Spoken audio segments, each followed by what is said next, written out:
In this video, I will provide you with an idea. Here's something I've been using: folding a piece of cardboard and forming a corner that so that I can use it for a small corner trowel instead of if I can't get a larger one into a tighter space like this. So here's a larger trowel and I can't get it in.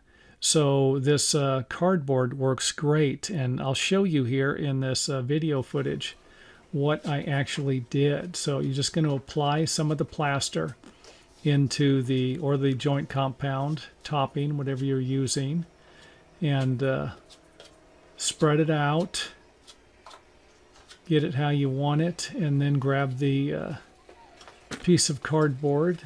And again, this cardboard isn't going to last. You're not going to be able to use it, keep the same piece of cardboard in your truck. Maybe you can. I shouldn't say that.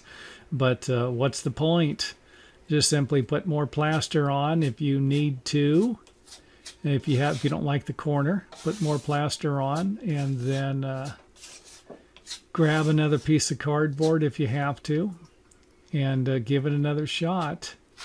And again, this works great. I've been doing it for a long time. Just kind of one of those things I couldn't do one day, and grabbed a piece of cardboard, and voila! Now you have the secret also. If you like it, if you've tried it and it works, let us know.